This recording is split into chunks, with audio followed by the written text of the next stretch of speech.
The Penthouse 906, Series 1, Part 3, Case 1, The House That Shouldn't Exist. Rain struck the enormous windows of Penthouse 906 with relentless force. Lightning flashed beyond the clouds, illuminating the command center in brief bursts of white light before everything sank back into darkness. No one spoke. Melissa still held Aiden's detective badge in her hand. Although the rest of Meridian City had forgotten him, Penthouse 906 refused to let his memory disappear. His chair remained empty around the circular command table. No one dared move it. Dylan stood near the panoramic windows, listening, not looking, listening. To anyone else, the room was silent except for the rain. To Dylan, silence didn't exist. He heard the electrical current flowing through the walls, cooling fans hidden beneath the floor, the rhythmic ticking of the countdown clock suspended above the command table. Somewhere inside the massive structure, an elevator descended, yet no one had called it. Then something else. So, they remember. Dylan spun around. Melissa looked up. Someone spoke. Sandy checked every surveillance feed surrounding Penthouse 6. Nobody's here except us. Dylan frowned. The voice wasn't inside this room. It was inside the walls. A chill swept through everyone. Before anyone could answer, the unseen leader's voice echoed throughout the command center. Your next destination has been identified. A holographic map rose from the center of the table. Illinois. The map zoomed west of Chicago, then farther. A blinking red marker settled over a quiet neighborhood. Another line of text appeared. First anchor detected.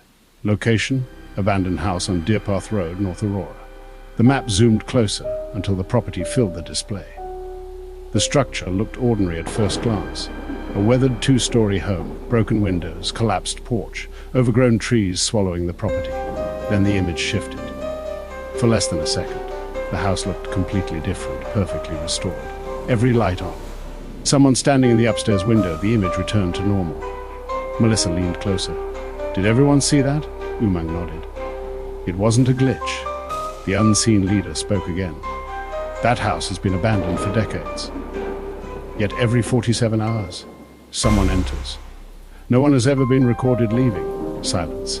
Dylan folded his arms. Who owns it? No records exist.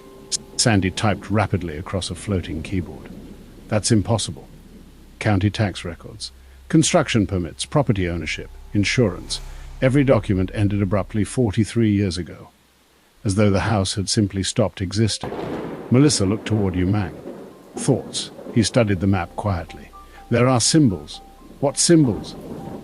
He enlarged the property boundaries.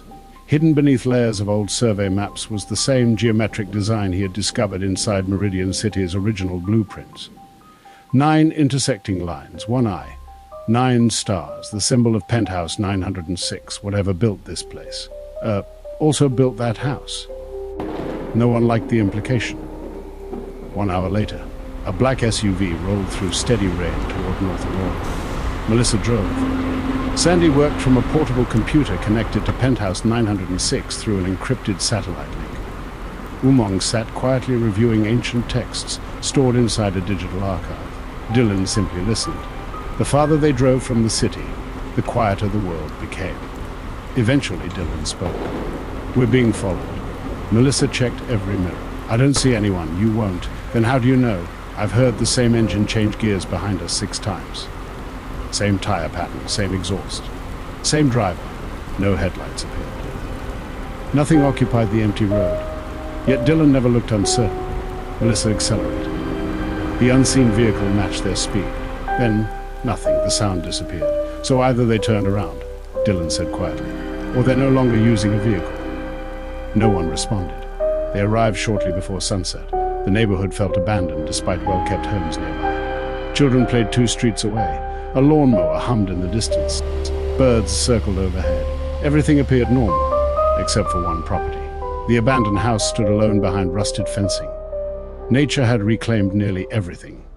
Trees pressed against broken walls, vines wrapped around shattered windows. A faded mailbox leaned sideways. No address remained visible. Melissa stepped out first. Cold air immediately surrounded them. Sandy looked at her tablet. My GPS just froze. Umang checked his compass. The needle spun continuously. Dylan closed his eyes. There are voices. How many? Melissa asked. Hundreds. Where? He slowly opened his eyes. Inside the house, no one moved. The front gate creaked open by itself. No wind, no explanation. Just a slow metallic groan inviting them inside. Melissa drew her flashlight. Stay together. They crossed the overgrown yard. Every step seemed unnaturally loud. The closer they approached, the colder the air became. At the front door, Melissa noticed something scratched into the faded wood. 9 circles. One eye. Fresh. Someone had carved it recently. Someone's been here. Umang examined the markings, not some. He pointed lower. Tiny scratches covered the entire doorway. Thousands of them. Each looked identical. Each resembled tally marks. Melissa counted the nearest cluster. Exactly 11. The same number of missing people. Before she could mention it, the front door slowly opened on its own. Darkness waited inside. The house smelled of wet wood and dust. Sunlight barely entered through cracked windows. Every room appeared frozen in time. A child's toys rested neatly beside an old sofa. Family photographs still hung on the walls. A calendar remained open. October, 1983. Sandy brushed dust from the dining table. Someone lived here. Melissa picked up one of the photographs. A smiling family of 4. Mother, father, 2 children. As she looked closer, the youngest child slowly faded from the photograph. Melissa dropped the frame. No.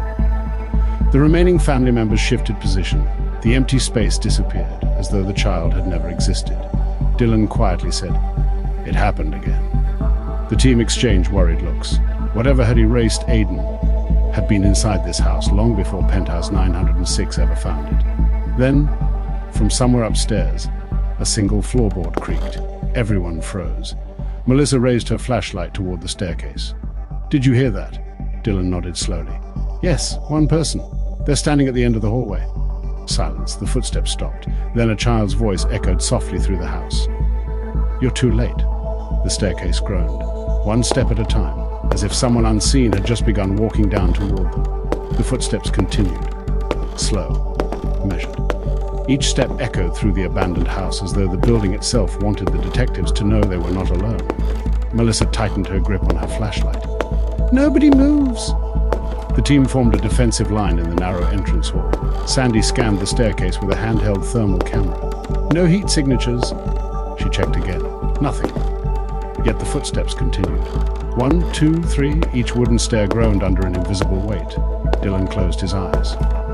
"They're not walking." "What do you mean?" Melissa asked. "They're remembering how to walk." The final step creaked. Silence. The hallway became unnaturally cold. Their breath fogged the air. Then a small red rubber ball rolled slowly across the upstairs hallway. It reached the staircase, paused, then rolled back the way it had come. No one had touched it. Umang quietly whispered, "This house isn't haunted." Melissa looked at him. "What is it then?" "It's replaying something." He stepped closer to the staircase. "Places can remember," Sandy frowned. "Buildings don't have memories." Umang looked toward the ceiling. "What if this one does?" Before anyone could answer, every photograph hanging along the hallway crashed to the floor at once. Glass shattered. The sound echoed through every room. Dylan immediately crouched beside one of the broken frames. "There." "What?" He pointed to the back of the photograph. Someone had written a sentence in black ink. "The collector only takes the forgotten." Melissa carefully removed another photograph. The same sentence. Every frame carried identical writing. None of it appeared old. The ink looked fresh, almost as if it had been written moments before they arrived. They slowly climbed the staircase. Every step seemed to resist them. The air grew heavier. By the time they reached the second floor, each detective felt an overwhelming pressure inside their chest. Dylan suddenly stopped. "Don't move." Everyone froze. He slowly raised one finger. "Listen." At first, nothing. Then, children laughing. A woman humming. A man reading a bedtime story. The sounds came from behind every closed bedroom door. Melissa quietly opened the first room. Empty. Only faded wallpaper and dust. The laughter continued. She opened another door. Empty. Yet the voices grew louder. Sandy checked every room with her scanner. Nothing. No life. No hidden compartments. No electrical devices. Only empty bedrooms. Dylan walked toward the final door at the end of the room. The voices are in here. Melissa reached for the handle. It was warm, far warmer than the rest of the house. She slowly turned. The door opened. The room was completely empty, except a single wooden chair facing the wall. Nothing else. Umang carefully approached. As if someone was made to sit here. Melissa swept her flashlight across the room. The beam stopped. The wall wasn't painted. It was covered with names. Thousands of names, every one scratched into the plaster. Some were faded. Some looked centuries old. Others appeared freshly carved. Sandy gasped. Search for Victor Hale. Melissa quickly scanned the wall. There, Victor Hale. A deep line had been carved through his name. Then she searched again. Aiden. Silence. There it was. Aiden. Freshly carved, still surrounded by white plaster dust. Melissa slowly reached out. Before her fingers touched the wall, the letters vanished, as though they had never existed. A tear rolled down her cheek. It erased him. Umang looked around the room. No, it finished erasing him. Nobody spoke. Without warning, every name on the wall began glowing faintly. Thousands of whispers filled the room. The detectives instinctively covered their ears. Only Dylan remained standing. He listened, carefully, patiently. Melissa shouted over the noise. What are they saying? Dylan didn't answer immediately. His expression slowly changed. Fear. They're repeating the same sentence. What sentence? He swallowed hard. They're telling us to leave before it wakes up. The floor shook. Dust fell from the ceiling. Somewhere below, a heavy door slammed shut. The whispers stopped. Complete silence returned. Then, one loud knock echoed through the house. Not on the front door, not upstairs, from beneath them. The basement. 3 more knocks followed, started and locked. Melissa looked toward the hallway. There wasn't a basement entrance downstairs. There is now, Umang quietly replied. They descended the staircase. The hallway looked different. Wallpaper that had been peeling minutes earlier now appeared freshly restored. The broken photographs were hanging neatly on the walls again. The shattered glass had disappeared. The house was changing, waiting. As they reached the kitchen, Sandy froze. There, a wooden cellar door stood in the middle of the floor. It definitely had not been there before. A rusty iron ring rested at its center. Dylan knelt beside it. He pressed one ear against the wood. Someone was breathing beneath it, slow, calm, patient. Not one person, many. He looked up. There are dozens. Melissa took a deep breath. Ready. Nobody answered. Together they lifted the heavy cellar door.